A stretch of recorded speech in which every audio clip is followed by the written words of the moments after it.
Você quer saber como se faz um império de verdade? Não me venha com papo de curso chique de Harvard. O único MBA que eu reconheço é o asfalto. O dinheiro, o poder de negociação, a velocidade do cash flow, que o povo chama de dinheiro vivo entrando no bolso. Eu não aprendi sentado numa sala climatizada com planilha de Excel. Eu aprendi gritando na rua, vendendo caneta, vendendo título do baú, sob o sol rachando e fugindo do rapa. Ali, meu amigo, ou você aprende a girar o capital, ou você vai para casa chorar. Esquece o termo técnico, gestão de inventário. O que o camelô faz é muito mais bruto e eficiente. Ele sente na pele se aquela mercadoria vai vender até o fim da tarde. Se não vender, é prejuízo na hora. Você aprende o que é desconto por liquidez forçada, que é baixar o preço na marra para não perder a viagem, antes de saber o que o termo significa. Isso é instinto de mercado em estado puro. É a alma do empresário. Despidão de firula. Eu comecei na calçada, e ali eu descobri o segredo de ouro. O dinheiro não respeita título, ele respeita a coragem de pedir. Ele respeita quem tem a audácia de colocar o produto na cara do povo e fazer a conversão.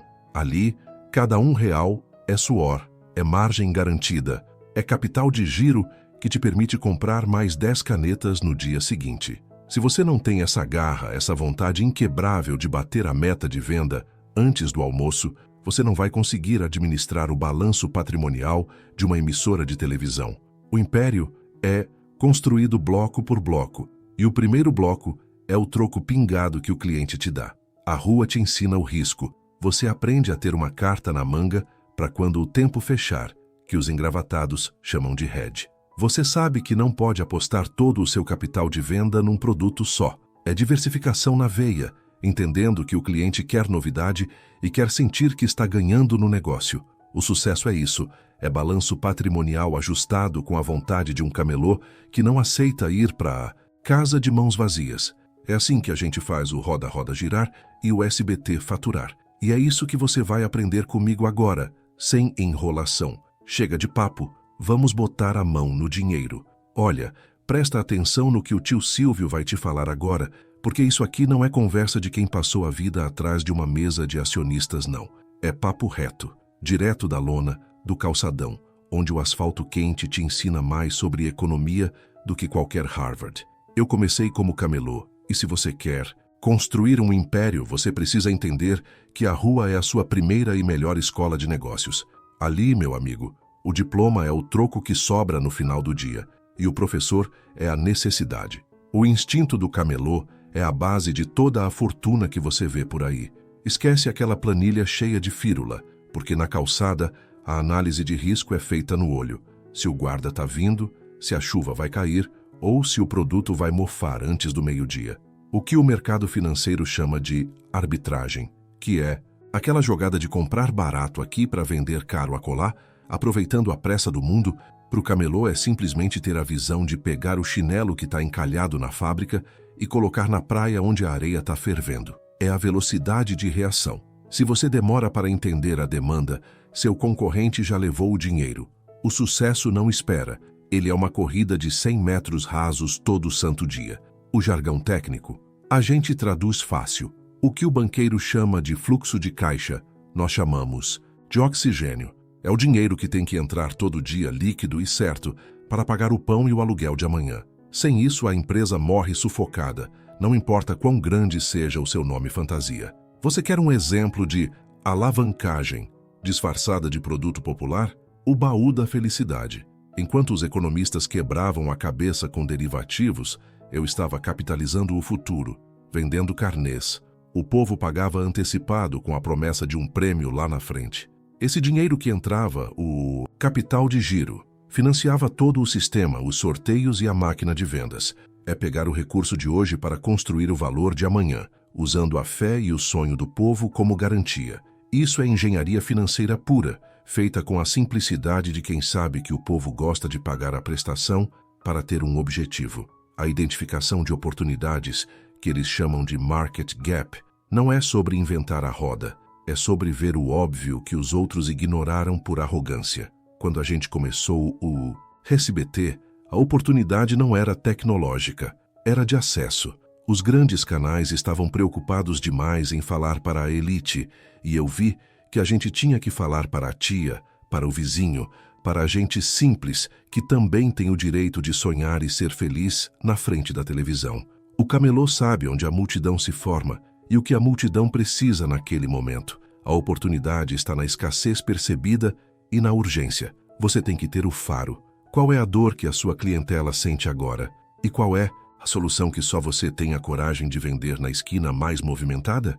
Aí você cresce, sai do isopor e vai para o prédio de vidro. É hora de formalizar o que o instinto te ensinou, mas sem perder a alma do camelô. O grande erro é achar que a formalização te livra do risco. Não livra, só muda a escala. O risco de perder um par de meias vira o risco de perder um banco inteiro. Lembra do Banco Pan-Americano? Até o tio Silvio, que sabe do risco como ninguém, teve que encarar a tempestade. O que salvou não foi a matemática fria, foi o nome, foi a credibilidade construída no calçadão, foi ter lastro, que é o que chamamos de provisão, uma reserva de valor e confiança para quando o pior acontecer. A lição de ouro é essa: o sucesso técnico é ter o balanço patrimonial ajustado, mas o sucesso do império é ter uma vontade inquebrável, ter a coragem de assumir o erro, renegociar a dívida e voltar para a luta no dia seguinte. O camelô não fecha a barraca por uma chuva forte, ele cobre a mercadoria e espera o sol voltar. É essa resiliência, casada com o cálculo financeiro, que transforma o vendedor de rua no estrategista de império. Não perca seu instinto. Ele vale mais que 10 MBAs. O dinheiro, meus amigos, não aceita desaforo. E se você quer construir um império, precisa entender a mecânica dele antes que ele te engula. Muitos falam de Harvard, de Wharton, mas eu digo, a melhor faculdade de finanças é a calçada. O asfalto é o seu balanço patrimonial. Eu comecei como camelô, vendendo canetas e gravatas, e ali eu entendi tudo sobre o que chamam de engenharia financeira. O camelô não usa planilha de Excel, ele usa instinto e a urgência do caixa. O que a turma da universidade chama de float ou capital de giro líquido, eu chamo de fôlego. É o ar que você respira entre o momento que o dinheiro entra no seu bolso e o momento que ele precisa sair para pagar a conta. Quando eu vendia meus produtos na rua 25 de março, eu pegava o dinheiro vivo na mão e sabia que se eu segurasse aquele capital por um dia a mais antes de repor o estoque, eu poderia fazer esse dinheiro dobrar a esquina e comprar mais mercadoria, mais rápido. Isso é otimizar o float, fazer o dinheiro do outro trabalhar para você, legalmente, até chegar a hora da obrigação. No mundo corporativo, essa técnica vira arte, e é nela que o SBT e o baú da felicidade foram construídos. Pense no carnê do baú. O cliente pagava as parcelas religiosamente, mês após mês, sonhando com o prêmio no final do ano. Esse dinheiro que entrava, o NAV Float massivo, não ficava parado esperando o sorteio. Ele virava motor. Ele era investido, aplicado, usado para gerar mais receita enquanto o prazo contratual de entrega do prêmio não vencia. É o princípio da alavancagem de capital com base na confiança do consumidor. Se você tem escala e credibilidade, o povo te empresta o dinheiro a juros zero. Isso não é mágica, é engenharia financeira pura, ajustando o ciclo de conversão de caixa. Para otimizar o e-float, você precisa ser um mestre em alongar o passivo circulante e encurtar o ativo circulante. Traduzindo para a linguagem do camelô, você precisa negociar com seu fornecedor, o que chamam de contas a pagar, para pagar o mais tarde possível, e precisa convencer o seu cliente, as contas a receber, a te pagar o mais rápido possível. Se você conseguir 60 dias para pagar o fornecedor, mas receber do cliente em 30, esses 30 dias de diferença é o seu float de ouro. É o oxigênio que mantém o motor ligado, sem que você precise injetar dinheiro próprio. É a diferença entre um negócio que patina e um império que avança. Nós tivemos momentos cruciais onde essa otimização foi vital. Quando o Banco Pan-Americano cresceu, ele estava lidando com volumes imensos de operações de crédito e financiamento.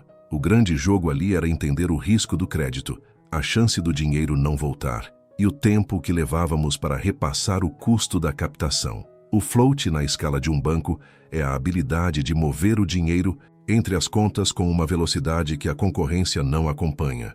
Lidar com o dinheiro do povo exige nervos de aço e a humildade de entender que qualquer atraso na entrega do produto ou do serviço destrói a confiança, e a confiança é o lastro do seu float. Se o povo para de acreditar, o seu fôlego acaba. Não adianta ser o gênio dos números se você não tem a coragem de botar a cara à tapa e encarar a incerteza do mercado. O gênio financeiro entende o hedge, que para nós é ter sempre uma carta na manga para quando o dólar subir ou a inflação apertar. O float bem trabalhado te dá essa margem de manobra, essa reserva estratégica. Enquanto seu concorrente está desesperado vendendo ativo para cobrir furo de caixa, você está usando o dinheiro que legalmente ainda é seu, gerado pelo volume de negócios, para fazer investimentos agressivos. Isso é pensar como dono de império. A engenharia financeira não é feita apenas por matemáticos de Wall Street. Ela é feita por quem sabe que tempo é dinheiro e que cada segundo que um capital fica parado é um prejuízo potencial. Minha lição da rua é essa: não se contente em receber e pagar, se contente em receber, investir o que recebeu e só depois pagar. A grande diferença entre o camelô que falha e o que constrói um grupo como o meu é a disciplina impiedosa de otimizar cada centavo de floatius. O sucesso é o resultado de um balanço patrimonial bem ajustado, casado com uma vontade inquebrável de não aceitar o não como resposta. Agora, vá e faça o seu dinheiro trabalhar dobrado. A rua, meus amigos, é a universidade do dinheiro. Não venham me falar de MBA de luxo ou de planilhas complexas antes de entenderem a lógica de vender um despertador na calçada sob o sol forte, competindo com mais 10 malandros. Eu comecei ali, e ali aprendi que balanço patrimonial é importante, sim, mas o que faz o império girar é o balanço da emoção. É entender a cabeça do seu freguês. A psicologia do auditório, que hoje os técnicos chamam de análise de sentimento do consumidor, ou Big Data, eu chamo de olhar na cara. É o instinto do camelô. Quando você está na rua, o feedback é instantâneo e brutal. Se você grita, é de graça, e a multidão anda, você faliu em 2 segundos. Se você sente que a turma está querendo a gravata mais chamativa, você não espera o relatório de segmentação. Você joga todas as gravatas chamativas na frente. Isso é a alocação de ativos em tempo real, só que com mercadoria barata e muita lábia. A verdadeira análise de dados não está no computador, está no brilho do olho do cliente ou na ausência dele. Essa é a primeira lição. O visionário de império precisa ter a humildade do camelô para ler a plateia. No SBT, a lógica é a mesma que no baú. Não adianta inventar um programa chique se o povo quer um tapinha nas costas e um aviãozinho de dinheiro. É preciso ter a técnica para identificar a necessidade e a coragem para entregá-la. O termo técnico testar e iterar, TNI para os moderninhos, é o que eu fazia quando trocava o lugar da minha barraca na praça 3 vezes na manhã até achar o ponto de maior fluxo. É o teste AB no sol, sem ar-condicionado.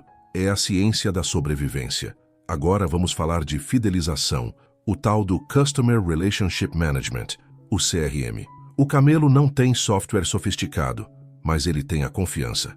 A fidelização não é sobre dar desconto, é sobre construir um vínculo inquebrável, onde o cliente não compra só o produto, mas compra a certeza de que ele está fazendo um bom negócio com você. O baú da felicidade é o exemplo magistral de valor de vida do cliente, o famoso LTV, Lifetime Value. O que é o baú? É um carnê, é um modelo de assinatura, o SaaS, Software as a Service, do século XX, onde o cliente paga antecipadamente por um sonho, por uma chance. Ele não está comprando a geladeira, ele está comprando a esperança de ir ao auditório e girar o peão da casa própria.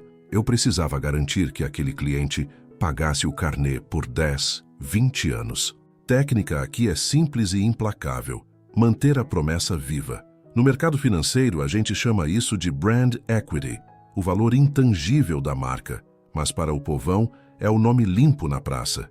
O Pan-Americano, por exemplo, me ensinou sobre a gestão de risco sistêmico na prática. Quando o sistema cambaleou, o que salvou o nome do grupo e a confiança dos clientes não foram os ativos que sobraram, foi o brand equity construído há décadas na rua, no palco, na confiança do carnê. Foi a decisão de que o nome valia mais do que o dinheiro que faltava, e essa coragem de bancar o prejuízo é a prova máxima da fidelização. É o hedge contra a desconfiança. A carta na manga que você usa quando a crise bate na porta e o povo precisa saber que o dono não vai fugir. A estratégia de Império é, portanto, a amplificação da estratégia do camelô.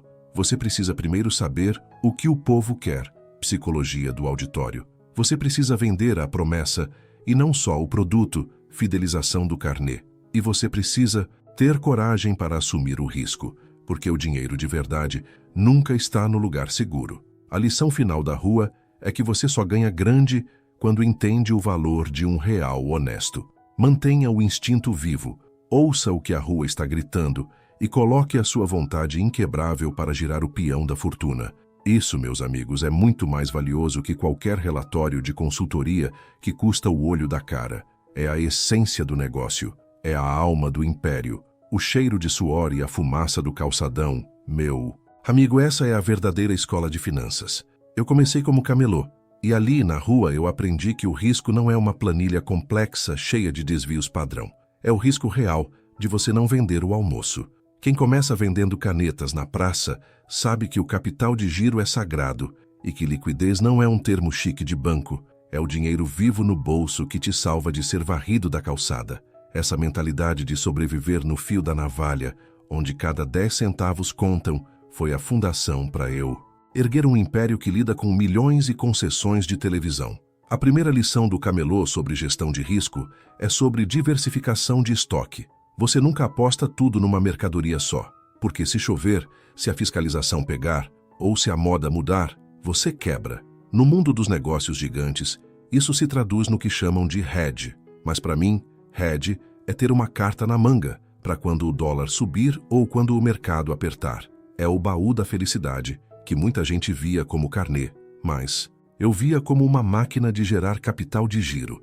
Enquanto a TV exigia investimento pesado, comprando equipamentos caríssimos da Holanda ou dos Estados Unidos, um custo de capital intenso, sempre atrelado ao humor do câmbio internacional, o baú, com sua estrutura de recebíveis antecipados, estava gerando o que chamamos de float, dinheiro que entra antes do serviço ser entregue.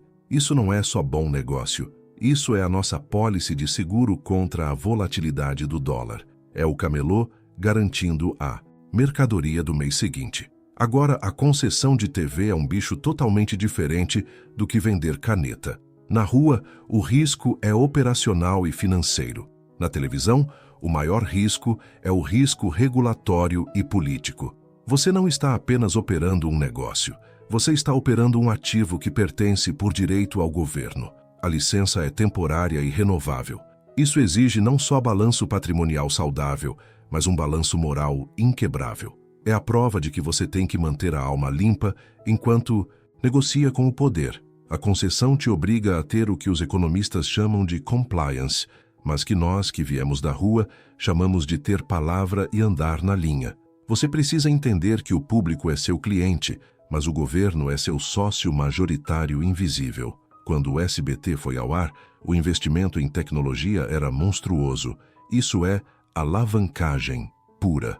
Você pega dívida, você se compromete, porque o custo para entrar no jogo da TV é altíssimo. A diferença entre um empreendedor que vence e um que quebra está em como ele calcula o break-even, o ponto de virada onde o custo fixo do estúdio e das antenas começa a ser pago pela audiência e pelos anunciantes. Eu não conto com a sorte, eu conto com o instinto de saber o que o povo quer assistir. O meu risco maior não era financeiro, era errar o produto, e o produto da TV é a alegria. A TV, diferentemente do baú que garantia a subsistência, era a aposta máxima, o salto quântico. O risco do Pan-Americano, por exemplo, não veio de uma má gestão de canetas na rua, mas sim de uma falha em entender a complexidade do risco de crédito em larga escala, o famoso credit risk. Na rua, você sabe quem é caloteiro olhando no olho. No banco, a escala tira o calor humano e substitui pelo número frio, e é aí que a gente, que confia no instinto, precisa se cercar de gente técnica que entenda as minúcias da matemática fria. O erro não foi de ambição, foi de falhar na blindagem dos ativos contra o risco sistêmico, aquele que te pega quando o mercado inteiro decide ir para o buraco. Mas a lição do camelô entra em ação. Quando a água bate no pescoço, você vende a caneta, você vende o relógio, você vende a calçada, mas você honra o compromisso. Foi preciso vender a alma do negócio financeiro para salvar a alma da televisão, que é o que realmente faz o povo feliz. Isso é gestão de crise baseada na moral de quem não pode ter a reputação manchada na feira. Para quem quer construir um império, entenda, o balanço patrimonial tem que ser ajustado com coragem inquebrável. O risco regulatório da TV exige que você não só cumpra a lei, mas que você a transcenda, gerando valor que ninguém pode negar. O risco financeiro exige que você tenha múltiplas fontes de receita, como o baú bancando o sonho da TV, o que chamamos de cross-subsidization. O sucesso é o resultado de um empresário que não tem medo de apostar alto, mas que aprendeu na rua que, se a mercadoria não vender hoje, amanhã ele tem que ter dinheiro para comprar outra. Essa é a diferença entre um sonhador e um estrategista de império. O estrategista sabe que a concessão é o palco, mas o fluxo de caixa é o ar que ele respira. E no palco da vida, você tem que ter sempre dinheiro vivo no bolso para fazer a roda girar e o povo sorrir. É arriscar, mas arriscar com a certeza de que há sempre um plano B escondido na gaveta do auditório, pronto para ser usado. Essa é a mentalidade do camelô que virou dono do espetáculo. Vai lá e faz acontecer. O camelô não tem CNPJ, mas ele tem a faculdade da rua. E eu digo a vocês, essa faculdade vale mais que qualquer MBA de luxo. A primeira lição que a rua te dá, antes mesmo de você saber o que é balanço patrimonial, é a lição da diversificação. Se você vende só meia, o dia que chove, você está quebrado. Se você vende só caneta, o dia que a moda é tablet, você está na lona. O sucesso, meu amigo, não é ter um caminhão de dinheiro. É ter várias fontes que alimentam esse caminhão, cada uma rodando numa estrada diferente. Isso é diversificação de ativos e lojas na prática, sem frescura. Eu comecei na rua, e ali eu entendi que o ativo mais importante é a sua capacidade de se mover. Hoje, os doutores chamam isso de asset allocation, dividir o risco por classes de ativos. Mas o camelô chama de não botar todos os limões na mesma limonada. Quando eu estava no Rio, eu não vendia só um tipo de sorteio. Eu tinha o sorteio do baú, eu vendia produtos e eu tinha o meu capital circulando. O dinheiro que entrava da venda da caneta ia para comprar um terreno, que é o meu ativo imobilizado, a minha âncora. O dinheiro que sobrava ia para o banco, que é o meu capital de giro para eu continuar comprando mercadoria barata. O sucesso financeiro é essa dança. Você precisa ter o dinheiro que corre rápido, liquidez, e o dinheiro que fica parado, engordando, imobilizado. O SBT é a minha mídia, a minha voz que gera tráfego e atenção. A Jequiti é o meu consumo de porta em porta, o dinheiro entrando todo dia. O Banco Pan-Americano era o meu serviço financeiro, gerando crédito e alavancagem. Se a Jequiti sente o tranco da recessão, o baú segura. Se o SBT perde um ponto no Ibope, o Pan-Americano continua emprestando. Isso é a diversificação de lojas e ativos. Uma protege a outra. No mundo corporativo, o pessoal adora falar em hedge. Parece coisa de outro planeta. Mas o que é hedge? É ter uma carta na manga para quando o tempo virar. O camelô faz hedge quando ele investe em uma capa de chuva junto com o guarda-sol. Se der sol, ele vende o guarda-sol. Se chover, ele vende a capa. No meu império, a telecena era o meu hedge perfeito. Ela não é um ativo diretamente ligado à economia ou à mídia tradicional. Ela é um título de capitalização que usa a esperança do povo como motor. Nos momentos de crise econômica, quando as vendas do varejo caem, a esperança e o sonho muitas vezes se fortalecem, mantendo o fluxo de caixa do grupo. É um ativo que se move na direção oposta ao risco de outros negócios. É a descorrelação que os grandes fundos de investimento buscam, mas que eu aprendi na prática, no meio da muvuca. E não se trata só de ter diferentes negócios, mas de ter lojas em diferentes categorias. A diversificação de lojas não é só ter uma lojinha em São Paulo e outra no Rio de Janeiro, o que já é essencial para amortecer riscos regionais, ou a chamada diversificação geográfica. É ter o varejo de massa, baú, a indústria de comunicação, SBT, e a indústria financeira, Pan-Americano. É o que chamamos de integração vertical de quem sabe o que faz. Eu não dependo de terceiros para anunciar meu produto, pois tenho o SBT. Eu não dependo de bancos caros para financiar meu baú. Eu tinha o meu banco. Você cria um ecossistema que se autoalimenta. Você fecha o círculo e elimina os intermediários. Essa é a inteligência da rua levada para o balanço. Olha só o caso do Pan-Americano. Houve o desvio, o problema grave, o rombo. Mas se o Grupo Silvio Santos não tivesse a robustez e a diversificação do SBT, da Jequiti e dos ativos imobiliários, a história seria outra. A diversificação não evita o risco operacional. O risco de quem opera mal sempre existe, mas ela te dá o colchão de liquidez necessário para absorver o choque. Ela permite que você não feche as portas, ela permite que você pague o povo, reorganize a casa e continue. É a diferença entre ir à falência e ter uma fase ruim, mas com a espinha dorsal intacta.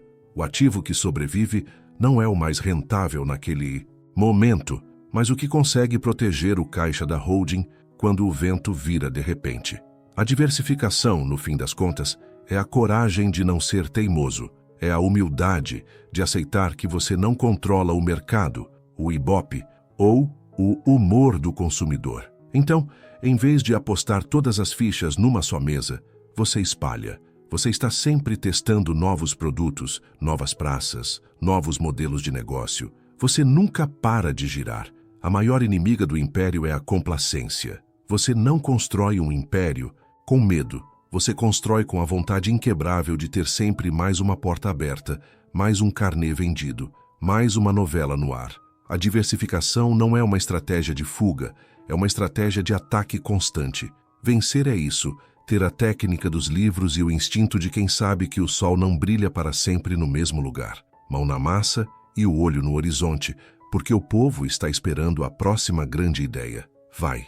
Eu comecei na rua e não troco essa experiência por 10 MBAs de Harvard. Ali, meu amigo, o diploma que vale é o cheiro do dinheiro, a velocidade da venda e a leitura do desejo. O que aprendi no camelô, onde cada minuto é um balanço patrimonial, é que o maior erro do empresário grande é tratar quem está na ponta como peão de xadrez e não como o craque que vai chutar a bola para o gol. Se você quer construir um império que dure, a missão é clara: transformar cada funcionário que bate o cartão em um sócio que sente a dor e a delícia de ver o negócio prosperar. A diferença entre o funcionário e o sócio é simples, mas fundamental. O funcionário espera o dia 5, o sócio espera o resultado. E como você injeta esse sangue empreendedor na veia dele? Primeiro, derrubando o muro do jargão. Quando falamos em cash flow, o povo acha que é mágica de Wall Street. Nada disso. Cash flow na rua é o dinheiro girando na hora. É saber que se você compra o chiclete a 10 e vende a 20, esses 10 têm que voltar para o seu bolso imediatamente para você comprar mais chiclete e rodar o negócio de novo. O funcionário padrão só vê o chiclete. O sócio tem que ver o giro, a velocidade e o estoque. No SBT, e principalmente no baú da felicidade, a gente nunca vendeu só um carnezinho. A gente vendia um sonho de prêmio, de mudar de vida. E o vendedor, a peça-chave dessa engrenagem, não podia ser remunerado só pela presença. Aqui entra a técnica de incentive alignment, ou, na nossa língua, fazer o bolso dele sentir a mesma vibração do seu. Não adianta só dar um salário fixo gordo. Você precisa vincular a remuneração diretamente ao sucesso da operação. É a participação nos lucros e resultados, a famosa PLR, mas tem que ser uma PLR que ele entenda, transparente, baseada no que sobra no caixa depois que a luz está paga e o aluguel está na conta. O erro comum é focar só na receita bruta. Eu aprendi na rua que receita bruta é vaidade, lucro líquido é sanidade. Quando você transforma seu colaborador em sócio, ele precisa entender essa métrica. Ele precisa saber que não adianta vender 100 e gastar 110 para fazer essa venda. Ele tem que ter responsabilidade com o custo de aquisição, com o quanto custa colocar aquele produto ou serviço na mão do cliente. Se ele não tem essa visão de controladoria, ele está sabotando o barco. E você, como líder, tem a obrigação de dar a ele as planilhas para que ele gerencie o próprio pedaço do império. E se o negócio cresce, você tem que pensar em equity, em dar um pedacinho do terreno. Ah, mas dar parte da empresa é perigoso, dizem os medrosos. Perigoso é ter gente desinteressada, tomando conta do seu negócio. As Stock Options não são presentes, são um contrato de confiança baseado na performance de longo prazo. Você diz ao seu gerente: meu amigo, o sucesso da empresa daqui a 5 anos vai te dar direito a comprar ações abaixo do preço de mercado ou até ganhar elas de presente, mas só se o navio estiver navegando na velocidade que combinamos. Isso injeta um senso de futuro inquebrável, transformando a caneta de quem assina a folha de ponto na espada de quem defende o balanço. Mas tem o outro lado da moeda, e o Banco Pan-Americano me ensinou uma lição que não está em livro didático. A confiança total é o primeiro passo para o descontrole. Quando você dá liberdade e poder de decisão, você deve dobrar a vigilância técnica. É o que chamamos de due diligence e internal controls. Não é desconfiar do caráter, é proteger o sistema. O líder precisa criar processos de auditoria tão apertados que a possibilidade de desvio se torna mais trabalhosa do que fazer o certo. É aí que a planilha de controle de risco se torna mais importante do que o discurso motivacional. O meu papel sempre foi motivar a equipe a sonhar, mas o sonho precisa ser financiado com números reais, checados e rechecados. A gente falava roda, roda, aviãozinho, mas por trás tinha um exército de contadores garantindo que o aviãozinho não ia cair por falta de combustível financeiro. Liderança, no fim das contas, é fazer com que a mentalidade do camelô, que não tem dia ruim, só dia de pouco giro, seja replicada do estagiário ao CEO. É pegar o instinto da rua, que sabe que o cliente é a alma do negócio e o dinheiro tem que girar, e fundir isso com a estrutura técnica de um império. Você não está contratando apenas mãos, você está comprando a coragem e a capacidade de decisão daquela pessoa. Pague bem, compartilhe o risco, mas exija a alma. Assim, o funcionário vira sócio e o império se sustenta sozinho, rodando, rodando, sem parar. O camelô não faz MBA, ele faz a rua. E a rua, meus amigos, é a maior escola de negócios do planeta Terra. Ali, no sol quente, no empurra-empurra da multidão, a gente aprende o que é o marketing de guerrilha na veia. Você que está começando, que tem 3 pratas no bolso e um gigante na sua frente, pare de chorar. Você tem a arma mais poderosa que existe, a velocidade. O gigante é lento. O gigante tem que pedir 10 autorizações para mudar o preço do chiclete. Você não. Você é a ponta da faca. Guerrilha não é sobre ser pequeno, é sobre ser esperto. É usar o seu orçamento de 100 dólares para fazer um barulho que o gigante só faria gastando 10 mil dólares. Isso é otimizar o seu retorno sobre o investimento, o famoso ROI. É fazer cada centavo chorar e render o triplo. Quando eu comecei, o dinheiro tinha que girar.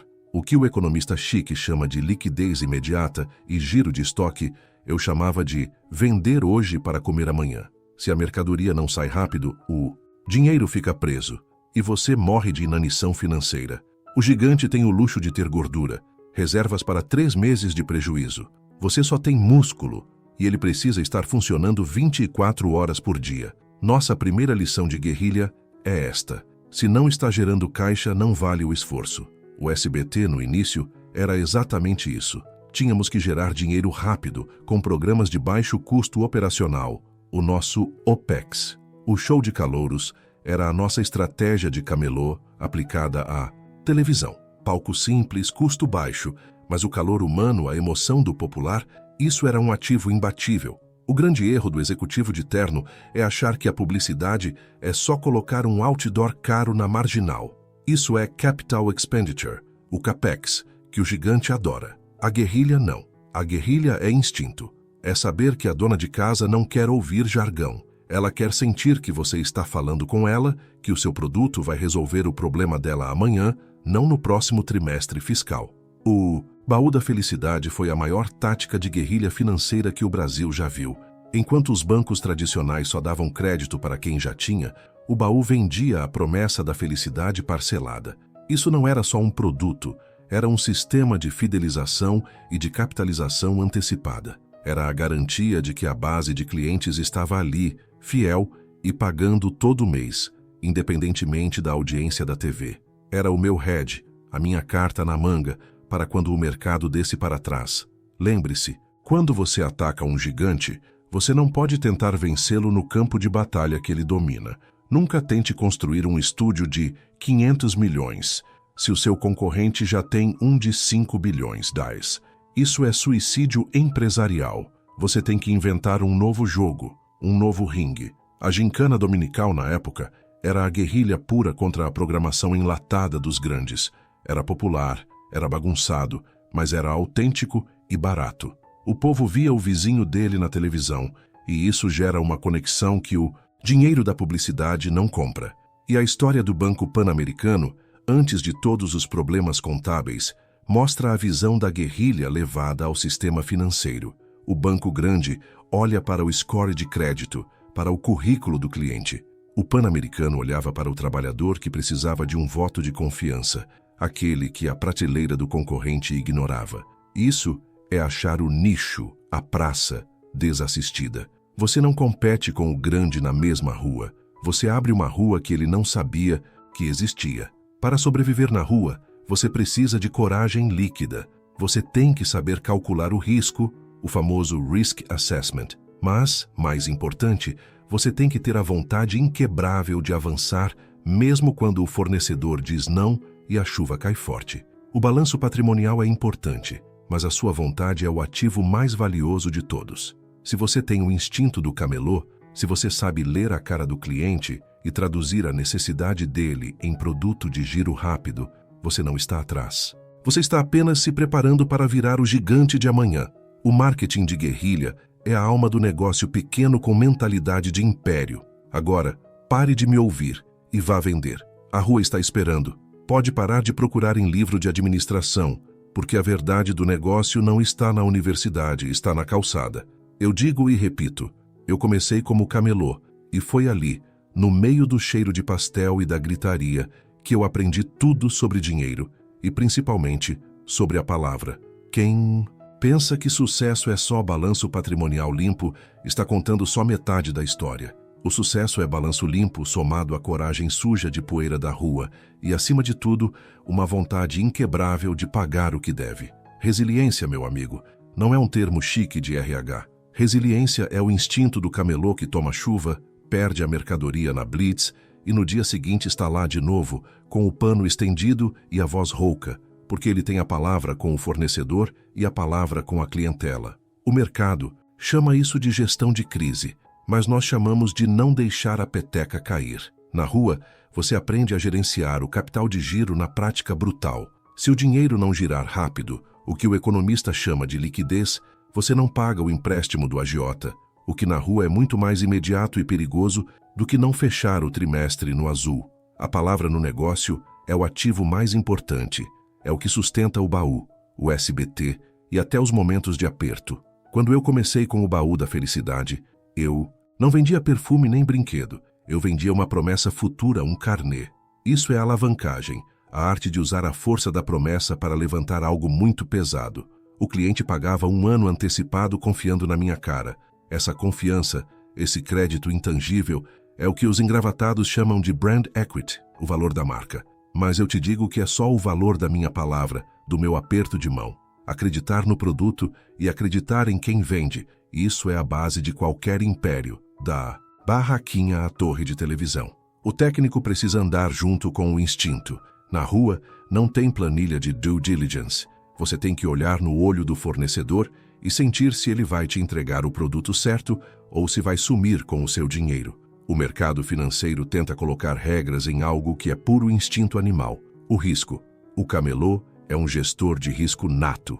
Ele aprende sobre hedge, ter uma carta na manga para quando o dólar subir ou a mercadoria faltar, vendendo capas de chuva no sol. É a previsão baseada não em algoritmo, mas na observação pura e simples do que o povo precisa e deseja. O SBT faz isso todo dia. Nós não esperamos o Ibope dizer o que é bom, nós damos o que o povo quer, porque eu conheço o meu público como eu conhecia o meu cliente na carrocinha. Resiliência é saber que a queda faz parte do jogo e não da alma. O caso do Banco Pan-Americano foi o maior teste da minha vida profissional e pessoal. Ali, o balanço patrimonial estava confuso, estava sujo e a estrutura técnica falhou miseravelmente. Mas a palavra, aquela que eu construí como camelô, foi posta à prova de fogo.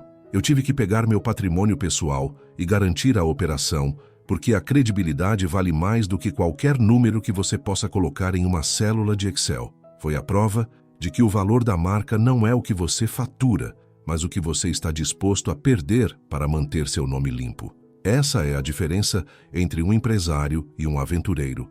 O aventureiro foge quando a água bate no pescoço. O empresário, o estrategista de império, coloca o próprio pescoço para salvar o negócio. Para você que está começando, saiba que o seu primeiro investimento não é em ações, é na sua moral. Não adianta querer alavancagem financeira se a sua palavra é vazia. O dinheiro que você movimenta, o seu fluxo de caixa, deve ser um reflexo da integridade com que você faz o seu giro. O camelô não pode falhar no pagamento, porque ele não tem segunda chance. E nós, no topo do império, também não temos. A resiliência não é só sobreviver, é ter a capacidade de reconstruir uma ponte que foi dinamitada, mantendo o sorriso e a confiança de quem está atravessando. Mantenha a vontade inquebrável, tenha instinto de rua e, acima de tudo, honre a sua palavra, porque é a palavra e não o lucro do mês que vai te fazer dormir tranquilo. E quem dorme tranquilo acorda pronto para construir um império maior ainda. É isso, ou então pode voltar para casa. Vamos trabalhar. O sujeito que não aprendeu a vender na rua não entende o que é dinheiro. O banqueiro que passa a vida trancado numa sala cheirosa, lendo gráfico de Excel, acha que sabe de capital, mas ele não sabe de atenção. E eu vou dizer uma coisa, o único capital que interessa hoje é a atenção. Eu comecei no navio vendendo canetas, depois vendendo cartela na praça. E ali, a universidade que eu fiz não tem diploma, mas ensina a maior lição de todas. Se você não souber gritar mais alto, se não souber ter o carisma, o diferencial que faz a dona de casa parar, ela vai passar reto e seu balanço patrimonial vai ser zero. O negócio é a atenção. A inovação que funciona não é a que usa o software mais caro. É a que resolve o problema do povo de um jeito que ele nunca viu. Pensa bem, o que é uma empresa de sucesso? No vocabulário chique, eles chamam de valuation, ou seja, quanto o mercado está disposto a pagar por ela. Eu traduzo para o português. Valuation é a confiança que você conquistou. É o quanto o povo te dá crédito, não no banco, mas na alma. Quando você vende uma caneta, você precisa do olho do cliente. Quando você vende um programa de televisão, você precisa de milhões de olhos. E quando você vende um sonho, como o baú da felicidade, você está vendendo a fidelidade, o que os executivos chamam de brand equity, que para mim é só o nome suado que a gente construiu. A técnica do baú da felicidade é pura inovação financeira de rua. O que eu fiz não foi só vender um carnê, eu criei uma poupança forçada disfarçada de prêmio. O cliente pagava um pouquinho todo mês, e no fim, recebia um produto ou trocava por outro. Eu estava captando o capital antecipadamente, com custo zero, e fidelizando o cliente por anos. Isso é o que chamamos de capital de giro, eficiente, mas na linguagem do camelô, é ter a clientela amarrada na sua cintura. O SBT foi construído em cima dessa plataforma de atenção. Eu não construí uma emissora para ter programas. Eu construí um gigante funil de vendas, onde o produto final era a confiança do telespectador. Colocamos o aviãozinho, o auditório cheio, a dança. Por quê? Porque eu tinha que garantir que a dona de casa não mudasse de canal. Porque se ela mudasse, a receita de propaganda, o nosso revenue stream, secava na hora. A inovação é garantir que o seu produto, seja ele um sabonete Jequiti ou um prêmio de 1 milhão, esteja sempre na frente do olho do consumidor. No mundo corporativo, o pessoal gasta milhões com consultores para descobrir o que o povo quer. Eu descobri na 25 de março. Você não vende o que é tecnicamente perfeito, você vende o que é emocionalmente irresistível. O instinto do camelô é o seu maior ativo, é o termômetro de mercado que não mente. Mas o instinto, meus amigos, precisa de lastro. Não adianta ter a melhor ideia se o seu fluxo de caixa não aguenta o tranco. E aqui entra o lado técnico duro, aquele que eu aprendi na marra quando a coisa aperta. Você precisa ter uma carta na manga para quando o dólar subir, o que o pessoal do mercado chama de hedge. Você precisa ter governança. O compliance, que não é burocracia inútil, é a garantia de que as pontes que você construiu, o baú, o SBT, o Pan-Americano, não vão desabar por falta de estrutura interna. E falando em estrutura, A lição mais dolorosa de todas foi o Banco Pan-Americano. Ali a gente viu que a confiança do povo, essa coisa linda que constrói impérios, pode ser destruída por falhas técnicas de controle interno. O povo confiava no meu nome, mas a contabilidade estava mancando. O que eu fiz? Eu banquei. Eu tirei do meu bolso da minha holding para garantir que o cliente não fosse lesado. Porque o sucesso de longo prazo, a sustentabilidade corporativa, não é só fazer lucro, é manter o nome limpo. É mostrar que mesmo no erro, a alma da empresa vale mais que o ativo. Isso não é só ética, é estratégia pura. Se eu deixasse a confiança do povo morrer ali, o SBT, a Jequiti, o Baú, tudo desmoronava. O custo de oportunidade de perder a credibilidade é sempre mais alto do que qualquer buraco financeiro. A inovação é movimento. Eu não paro, não fico parado esperando a boa vontade do mercado. Eu crio o mercado. Se a audiência cai, eu mudo o programa na hora. Se o catálogo Jequiti empaca, eu mudo a linha de produtos. Isso é a agilidade estratégica, a capacidade de pivotar rapidamente que aprendemos vendendo. Se a caneta não vende, a gente vende relógio. O sucesso é o balanço entre o coração que sente o cheiro do povo e a planilha que te diz se a conta fecha.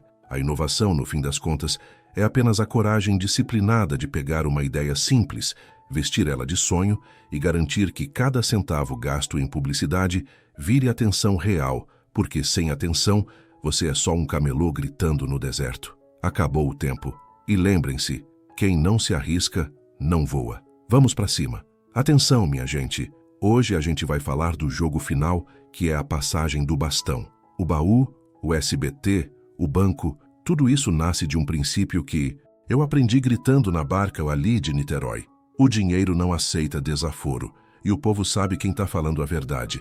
Legado não é só o que você deixa no testamento, é o jeito que o seu negócio respira quando você não está na sala. Eu comecei como camelô e ali aprendi tudo sobre dinheiro porque ali não tem nota promissória, não tem IPO, não tem auditoria. Ali é giro de capital na veia, é gestão de risco com o sol na cabeça e é a capacidade de fazer o cliente voltar amanhã. A primeira lição de sucessão que a rua te dá é sobre valuation. Os técnicos chamam de avaliação de empresa. Eu chamo de preço da confiança.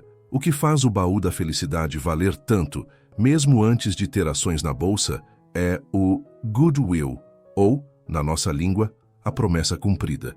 O baú não vendia mercadoria, vendia o sonho do prêmio. Quando você constrói um império assim, o seu legado não é o prédio, é a reputação.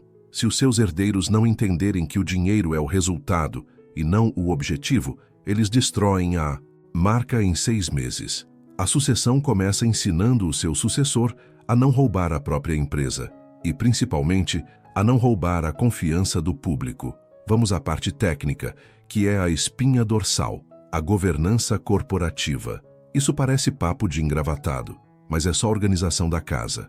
Se você não tem um organograma claro, se as responsabilidades não estão escritas, o império vira briga de família. No SBT, a gente tinha que garantir que o show não podia parar, mesmo que o apresentador caísse doente. Isso é ter um contingency plan, um plano B bem gordo para emergências. Eu tive que planejar a passagem de bastão para as minhas filhas. Elas precisam ter a coragem de camelô, mas também precisam dominar a planilha. A sucessão é treinar o instinto e a técnica. Não adianta ter só o coração do meu pai ou só o diploma de Harvard. Você precisa ter os dois. Você não entrega a presidência, você faz o sucessor conquistá-la, provando que ele entende o caixa e o carisma. O grande teste do legado é o gerenciamento de crise e a integridade. E eu falo de cadeira, porque eu senti o peso disso no Banco Pan-Americano. O que os acadêmicos chamam de due diligence, aquela checagem minuciosa em tudo, e compliance, obedecer às regras com a letra da lei, não é opcional. É o alicerce que segura o teto. Quando descobrimos o rombo, a minha obrigação moral e técnica foi clara. Injetar meu dinheiro, vender o banco, proteger o povo. O legado não é só o que você constrói, mas o que você é, capaz de sacrificar para manter o nome limpo. Se você não está disposto a botar o seu patrimônio pessoal na reta para corrigir um erro da sua estrutura, você não merece construir um império. Essa é a diferença entre um empresário e um aventureiro. O aventureiro some na crise, o construtor de legado assume o prejuízo para salvar a instituição. O camelô aprendeu na rua que liquidez é vida.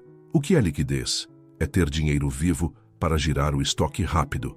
No grande império, isso se chama gestão de fluxo de caixa. Os herdeiros precisam entender que a rentabilidade na ponta do lápis não vale nada se você não tiver o motor do dinheiro girando no dia a dia. A sucessão fracassa quando o sucessor começa a gastar o principal, achando que o caixa é infinito. O meu legado é a capacidade de fazer a máquina girar sempre, financiando a próxima rodada do Roda a Roda Jequiti e a próxima novela.